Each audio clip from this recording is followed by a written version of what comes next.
आज information processing model के बारे में बात करेंगे। तो इंफॉर्मेशन प्रोसेसिंग मॉडल, इसमें हमने ये डिस्कस किया था कि 3 स्टेजेस होती है मेमोरी की। पहली होती है सेंसरी मेमोरी, दूसरी होती है शॉर्ट टर्म मेमोरी और तीसरी होती है long term memory. So it was also information processing theories to propose that there are 3 stages or types of memory system: sensory, short term memory and long term। तो सबसे पहले हम बात कर लेते हैं सेंसरी मेमोरी क्या होती है। Sensory memory is the first stage of memory at the point at which information enters the nervous system through the senses, eyes, ears and so on. So think of it as a door that is open for a brief time. Looking through the door, one can see many people and objects, but only some of them will actually make it through the door. तो इसको इन्होंने एक door के से समझाया, door से compare करके, कि सेंसरी मेमोरी एक तरीके का डोर है जो हमारी सेंसेस होती हैं, जैसे आईज होती है, ईयर्स होते हैं, नोज होती है, तो ये हमारे सेंसेस हैं। इनके थ्रू इन्फॉर्मेशन हमारे ब्रेन तक जाती है। तो एक तरह का डोर है जिसमें से आपको बहुत सारी चीज़ें दिखती तो है, लेकिन सारी चीज़ें जा नहीं पाती है। जितनी उस डोर में स्पेस है उतनी चीज़ें ही अंदर एंटर कर सकती हैं। Information is encoded into sensory memory as a neural message. तो वो चीज़ें हमारे ब्रेन में न्यूरल मैसेज की तरह चेंज होके जाती है, जिसको हम ट्रांसडक्शन कहते हैं। So as long as those neural messages are traveling through the system, it can be said that people have memory for that information that can be accessed if needed. For example, image of Elena is driving down the street. Image that Elena is driving down the street, looking at the people and the cars either side of the vehicle. All of a sudden, she thinks, "What was that man wearing any pants?" And she looks back to check. तो ये example दे रही है कि suppose आप गाड़ी में जा रहे हो, जाते जाते इधर उधर आप 10 चीज़ें देखते हो, सडनली आपका ध्यान किसी ऐसी चीज़ पे जाता है जो बहुत ऑड है। सपोज उसने देखा कि एक आदमी, वो बहुत देर से जा रही थी, इधर उधर दोनों साइड पे देख रही थी कार्स को, चीज़ों को, लेकिन ज़्यादा उसने ध्यान नहीं दिया। वो सारी इन्फॉर्मेशन उसकी सेंसरी मेमोरी पे जा तो रही थी, पर वहाँ पे ज़्यादा रुक नहीं रही थी क्योंकि वो ध्यान नहीं दे रही थी। लेकिन सडनली उसका कुछ अनयूजुअल चीज़ पे उसका ध्यान चला गया। उसने देखा कि भाई उसको लगा कि कोई वहाँ से कोई मैन या कोई आदमी गया है जिसने पैंट्स नहीं पहनी, तो उसका ध्यान एकदम से उधर चला गया। तो उसकी अटेंशन उसने कैच की, तो वो उसके मेमोरी में, सेंसरी मेमोरी में थोड़ा ज़्यादा देर तक वो चीज़ रह गई, क्योंकि उसने उसके ऊपर ध्यान दिया। अदरवाइज हमारी सेंसरी मेमोरी को कितनी सारी चीज़ें फील होती हैं।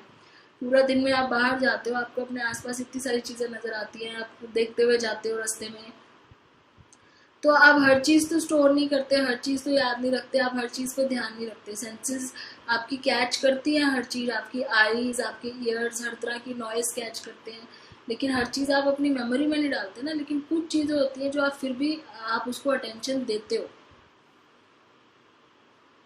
So how did she know to look back? Her eyes had already moved past the possible pantler person, but some of her brain must have processed what she saw.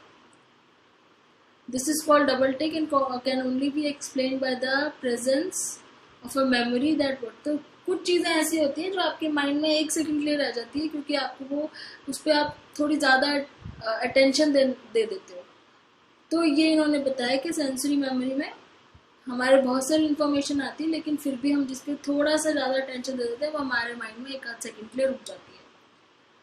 Sensory memory 2 type की है, जिसका हमने last time quiz में discuss कर लिया था already. एक है आइकॉनिक, एक है इकोइक।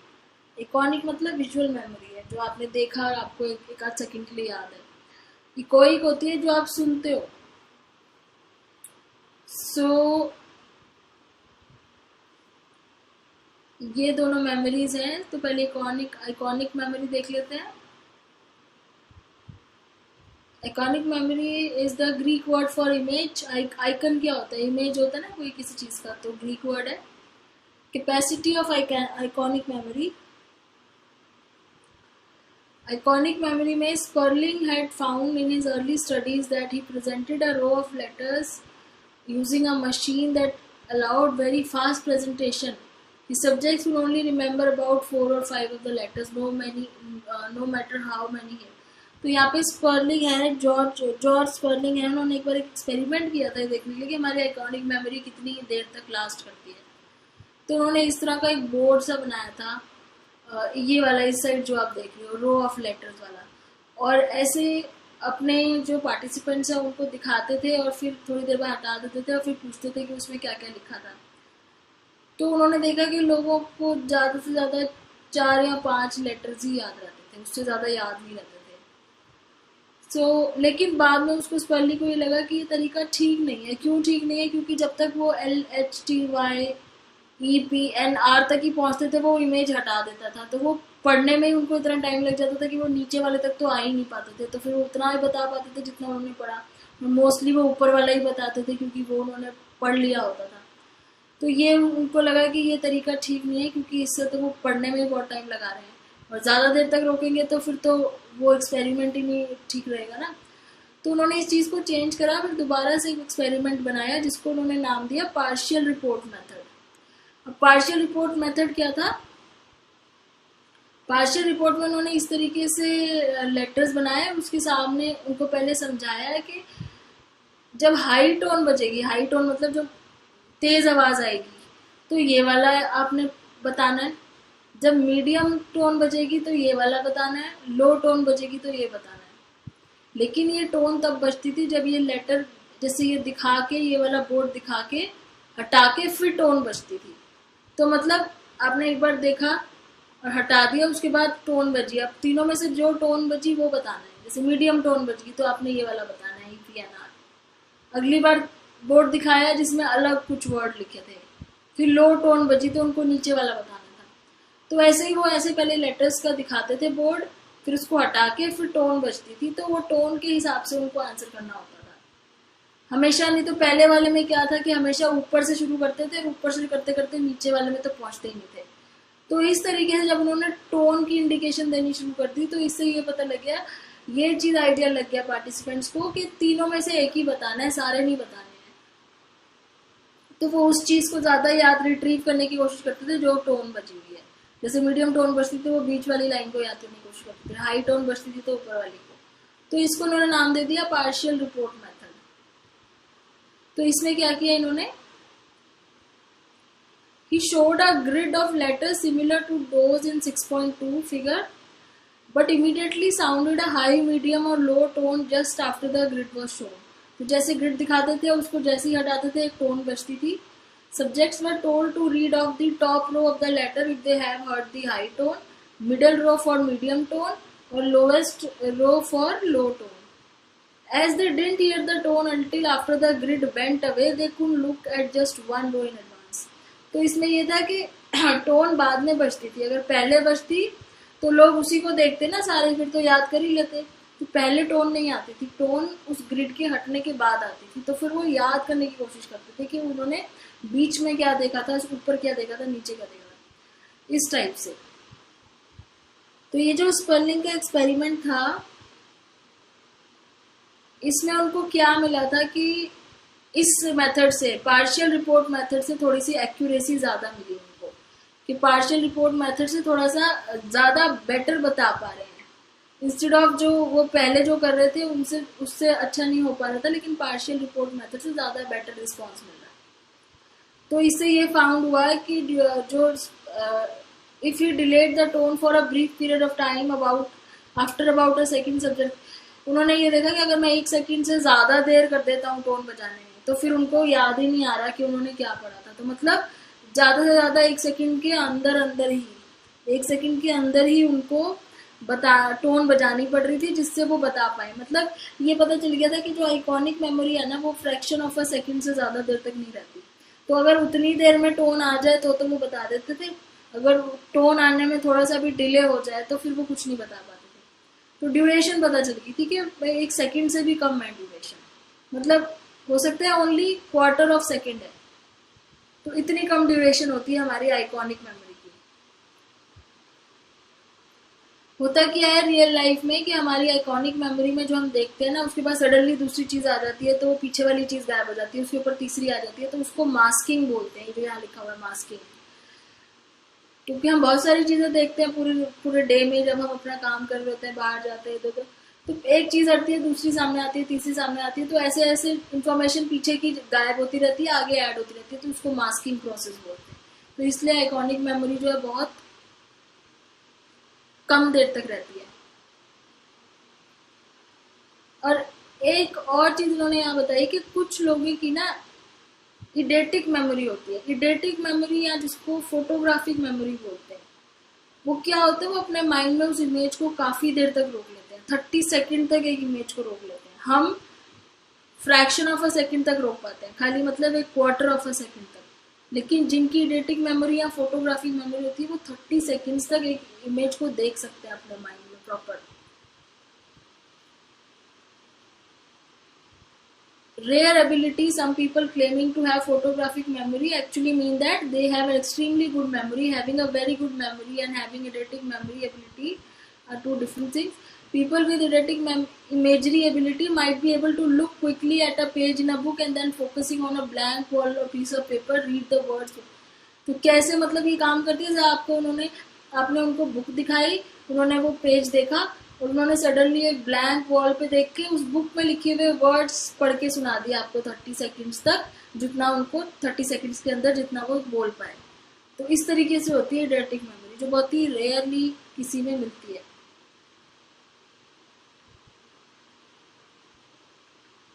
यहाँ पे उन्होंने पिकासो का लिखा हुआ है कि उसकी थी ऐसी मेमोरी। पिकासो एक बहुत बड़े पेंटर थे, तो उनकी थी ऐसी टाइप की मेमोरी कि अपने माइंड में एक इमेज को वो काफी देर तक इमेजिन करके ड्रॉ कर देते थे।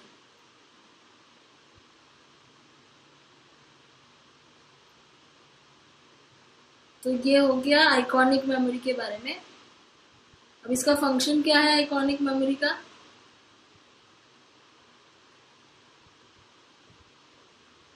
आइकॉनिक मेमोरी का फंक्शन एक बहुत ही इम्पोर्टेंट फंक्शन है। अगर आपको अपनी आई मूवमेंट के बारे में याद हो, परसेप्शन में हमने अपनी आईज के बारे में पढ़ा था कि आई के अंदर एक मूवमेंट होती है जिसको हम सेकेड्स, स्कैडिक मूवमेंट बोलते हैं, कि आई थोड़ा थोड़ा हिलती रहती है हमेशा। चाहे हम एक चीज़ पे भी फोकस करें तो भी हमारी आईज के अंदर मूवमेंट होती रहती है, ताकि हम उस चीज़ पे अडेप्ट ना हो जाए।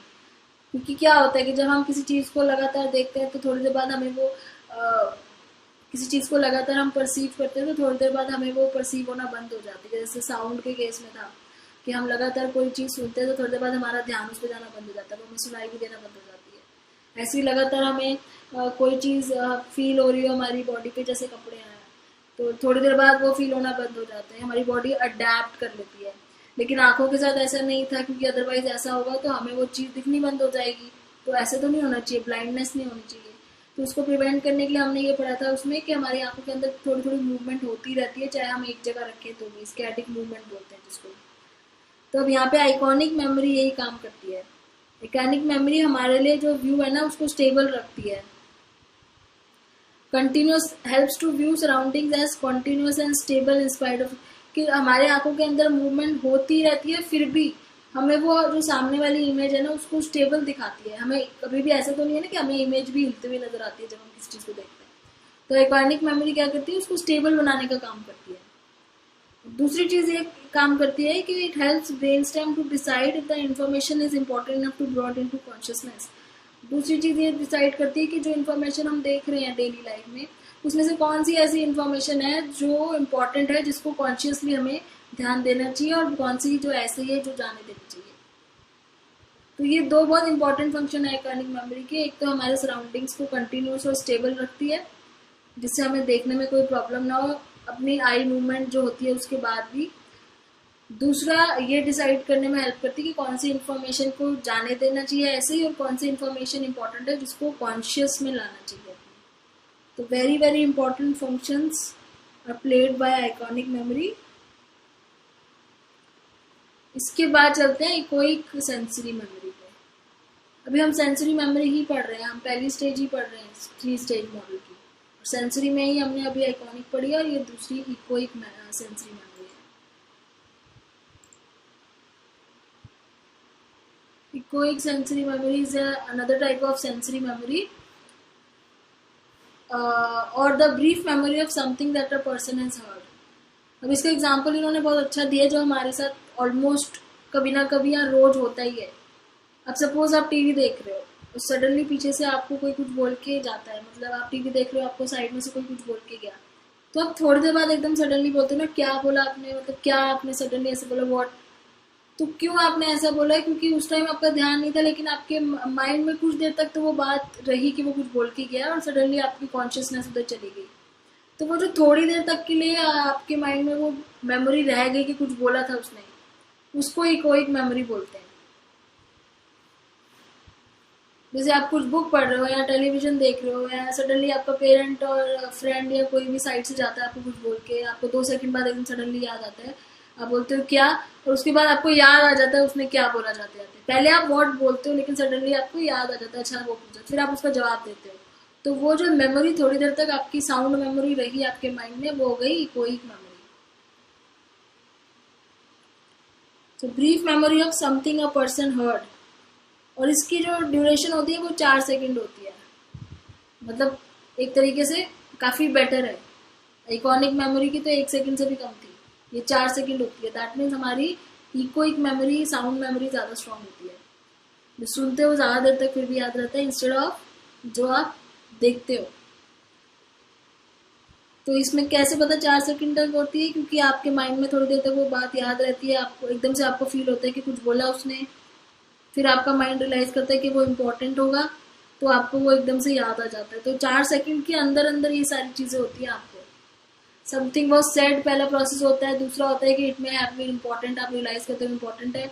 तीसरी चीज़ you better try to remember that what, फिर आपको याद आ जाता है कि वो क्या बोला था, क्योंकि आपने सुन तो लिया होता है लेकिन आपका ध्यान उस टाइम कहीं और था, लेकिन आपकी मेमोरी में तो गया ना वो कोई। तो जब आपका ध्यान उस पर आता है तो आपकी मेमोरी आपको रियलाइज कराती है कि क्या बोला था उसने। बहुत ही ये चीज़ बहुत अमेजिंग सी है, जो डेली एक्चुअली हम ये चीज़ करते हैं फील, लेकिन कभी हमने ध्यान नहीं दिया कि ऐसे होता है हमारे साथ। Echoic memory's capacity is limited to what can be heard at one moment and is smaller than the capacity of iconic memory. लेकिन इसकी एक चीज़ कम है, इसकी कैपेसिटी में लिमिटेड है, 4-5 चीज़ें एक साथ सुन के नहीं ये याद कर सकता। आइकॉनिक मेमोरी उस मामले में बेटर है। आइकॉनिक मेमोरी में 2-3 इमेजेस फिर भी आप याद रख सकते हो। इकोइक मेमोरी में ये चीज़ लिमिटेड है, टाइम ड्यूरेशन ज़्यादा है पर कैपेसिटी कम है इसकी। Echoic memory is very useful when a person who wants to have meaningful conversation with others. इसके फंक्शन बता रहे हैं आप। It allows the person to remember what someone said long enough to recognize the meaning of the phrase. तब जैसे आप किसी से बात कर रहे हो, किसी ने एक बहुत लंबा सेंटेंस बोला, तो आपको वो सेंटेंस 4 सेकंड तक में कुछ देर तक तो याद है ना, क्योंकि आप उसका फिर मीनिंग बनाते हो, अपने माइंड में समझते हो, फिर उसका रिप्लाई क्या देना वो। तो इतनी देर तक जब तक वो सेंटेंस अपना बोल रहा है तब तक आपको कैसे वो चीज़ इतनी देर तक याद है और आपको भूल नहीं है कि उसने पहला सेंटेंस, पहला वर्ड क्या बोला था। तो यही चीज़ है इकोइक मेमोरी कि आपको सामने से बात करने में, कन्वर्स करने में हेल्प करती है, क्योंकि आपको याद रहता है कि उसने क्या बोलना शुरू किया था।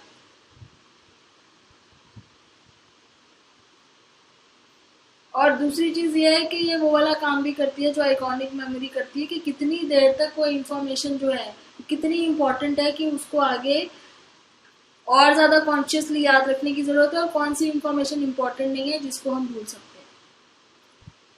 ठीक है, तो ये भी डिसाइड करती है, जैसे आइकॉनिक मेमोरी भी डिसाइड करती है ब्रेन के लिए कि कौन सी चीज़ ज़्यादा इंपॉर्टेंट है, कौन सी नहीं है, ऐसे ये भी ब्रेन के लिए डिसाइड करती है कौन सी सुनी हुई चीज़ ज़्यादा इंपॉर्टेंट है और कौन सी नहीं है। तो ज़्यादा इंपॉर्टेंट है उसको ब्रेन में, हायर ब्रेन सेंटर में, हायर ऑर्डर थिंकिंग में भेजना है, जो ज़्यादा इंपॉर्टेंट है, और जो नहीं है उसको जस्ट ऐसे ही बाहर। तो ये दोनों हमने पढ़ी, सेंसरी मेमोरी और उसके डिफरेंट टाइप्स, आइकॉनिक और इकोइक मेमोरी, जिसमें से हमने देखा कि इकोइक मेमोरी ज़्यादा बेटर है। उसके बाद है short term and working memory. I think इसको हमें नेक्स्ट वीडियो में डिस्कस करना चाहिए, क्योंकि काफ़ी लंबा टॉपिक है। तो अभी मैं सेंसरी मेमोरी पे ही ख़त्म करती हूँ, इसको नेक्स्ट वीडियो में डिस्कस करेंगे। Thanks for watching.